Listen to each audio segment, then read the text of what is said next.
fiidnimadii xalay ama caawa dowladda maraykanku waxay ku dhawaaqday in ay gelbisay mid ka mid a maraakiibta sida gaaska dabiiciga ah. taana waxaa sheegay xogayaha dhinaca tabarta ee dalka maraykanka Chris Wright, kaasoo sheegay in ay dowladda maraykanku ay ka gudbisay gacanka Hormuz. haddaba saacada kadib markii ay warkaas soo baxay ayaa taliska ciidanka ilaalada kacaanka ee waddanka Iiraan ayaa sheegay inay gantaal la haleeleen markab Maraykan ah oo galbinayay markab kale kadib markii uu jabiyey ayaladan shuruucda xidhitaanka ee Hormuz. qodobadaas waxay noqon doonaan wararka aad maqli doontaan dabashana qiimaha badan ee dhinaca kale. si kastaba ha noqotee weli waxaa socda wadahadallo u soconaya wadamada caalamka islaamka iyadoo la sheegay natiijooyin ay ka dhasheen wadahadaladii ee wasiirka wasaaradda amuraha dibadda ee dalka Sacuudiga iyo sidoo kale kan Pakistan ay horay u sii wadeen. warar aanu ka helayno ilo kala duwan oo warbaahinta caalamka islaami ah iyo sidoo kale diblomaasiyiin islaamig caalamka islaamka ka tirsan oo baraha telegramka ayaa sheegay in la iska wareystay in mustaqbalka waddanka gabi ahaanba wadamada caalamka islaami ay gacmaha aysan ugu jirin dalalkii iska lahaa. waxaana la sheegay wasiirka wasaaradda amuraha dibadda ee dalka Sacuudi Arabia Amir Faisal bin Farhan Al Saud gabi ahaanba uu la hadlay telefoon ay isugu yimaadeen dhiggiisa waddanka Pakistan Ishaq Dar iyo sidoo kale in khadka telefoonka ay ku wada hadleen Shahbaz Sharif iyo sidoo kale mas'uuliyiin uu ka mid yahay ayatollah waddanka Iiraan ayatollahi ninka la yiraahdo Murtada Khamenei. waxaana la sheegay in laga wada hadlay mustaqbalka iyadoo lagu tilmaamay inay tani mar ka dambeysay darsanayso. dhinaca kalena sida ay wararka qaarkood ay sheegayaan dowladda dalka boqortooyada Sacuudi Arabia ayaa bilowday olole ay adduunka ugu sheegayso inaysan damaanad qaadi karayn hanaanka dhinaca dhibaato ee ka dhalatay ay yiraahdeen marmarista ee gobolka ay marmarayaan markaasi diyaaradaha dagaalka ee waddanka Iiraan oo ayagu xoray gacanka Hormuz. madaxa guud ee shirkadda Aramco ayaana ku celiyay in ay masiibo aad u xooggan ay dhacayso dhinaca ganacsigu inuu burburo ayuu yiri. Amiin Nasir ayaa warbaahinta u sheegay in ay jiri doonto masiibo aad u xooggan oo ka dhalata shidaalka dowladda dalka Sacuudi Arabia aysan waxba ka qaban doonin. haddaba dowladda Iiraan ayaa sheegtay inay gantaal ku dhufatay markab ay sheegtay in uu marayay waxay ugu yeedhay meel aan la fasixin oo gacanka Israa'iilka Hormuz ee istiraatiijiga ah. waxayna sheegtay in militariga dalka Maraykanka oo halkaas isku dayay inay maraan ay run tahay salaajigeedna gantaal lagu saameelay iyo diyaarad drone ah. wararka ayaa xaqiijinaya in la sheegay in ugu dambeyntii taasi ay keentay qalqal aad u xooggan, waxaana ay sheegeen in aysan halkaasi ka dhicin gudbitaan u gudbay markabkii iyo kuwii la socdayba iyagoo dhaawaca oo ololaya ayay sheegeen inuu dib u noqday. waxaana sheegaya taliyaha ciidanka ilaalada kacaanka waddanka Iiraan ee dhinaca badda Ali Reza Tansiri, kaasoo ku tilmaamay in weerarku uu ahaa mid tumaatisan oo muhiimad gaara lahaa. wuxuuna sheegay in uu ahaa weerar loogu talagalay in xaqiiqooyinka qaarkood ay noqdaan meel mara. wasiirka amuraha dibadda ee dalka Iiraan Abbas Araghchi ayaa dhinaca kale ku tilmaamay in war been abuur ay dowladda Maraykanku gabi ahaanba ay abuurtay, taasoo uu sheegay in aysan ahayn saf in dowladda Maraykanku ay mari karto halkaasi maraakiib. dowladda Maraykanka ayaa bilowday inay warar beena saraakiishoodii ay u sheegaan dadka mas'uuliyiinta ah shacabkooda ayuu yiri Abbas Araghchi. mana jirto haba yaraatee si ay shidaalka adduunka ay uga dhigaan inay beenbeen ay ku jabiyaan ayuu yiri ama hadallo beenbeena ay ku qaboojiyaan. tani gabi ahaanba waa taariikh kale oo muujinaysa ayuu yiri in ay been ku shaqaystaan. waxa uu sheegay in cunaqabataynta Iiraan ay saartay gacankan istiraatiijiga uu sii socon doono ilaa iyo inta laga xalinayo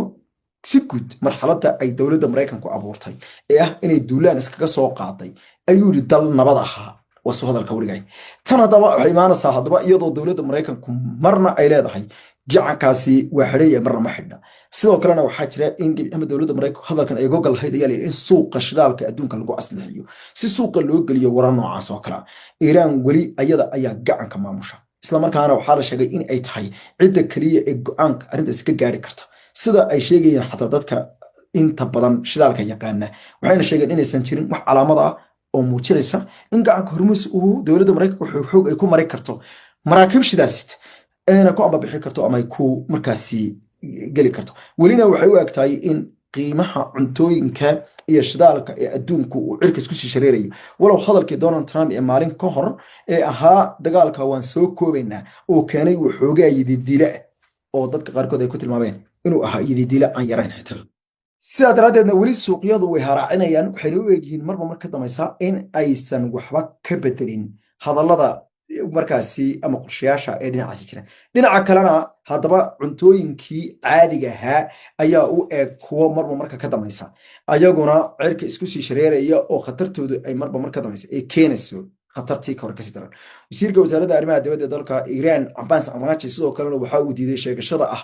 in ay dowladda Iran ay rabto in ay weeraro aad u culus ay ku qaadi lahayd xarumaha militariga ee dalka Mareykanka haddii aan dagaalkaasi dhici lahayn. waxaana uu sheegay in dowladda Mareykanku inay ka hortegaysay khatar kusoo jiijiilahayd oo iyaga kusoo socotay inay been tahay. Abbas Araghchi ayaa ku tilmaamay in beenaha dowladda Mareykanku ay faafisay ay kamid ahayd inay saldhigyada Mareykanka ee gobolka ay laba gooraalaba duqay lahayd Iran haddii dagaalka lagu qaadi lahaa iyo haddaan lagu qaadi lahayn. wuxuuna ku tilmaamay sheekooyinka noocaas oo kale hadur iyo kuwo gebi ahaanba mala awaal iyo been ku dhisan. dowladda Iran marnaba dagaal kumaysan qaadin Mareykanka kumayna qaadeen mana jirin howlgallo gebi ahaanba ay abaabulaysay ama ay doondoonaysay inay ku kiciso ayuu yidhi goobaha ay ku sugan yihiin ciidamada Mareykanka ee gobolka bariga dhexe. sheekooyinka noocaas oo kalena waa kuwo kale oo mala awaal ah oo kor u sii qaadaya ay yidhaahdeen sheekooyinka beentahay loo sheegayo ayuu yidhi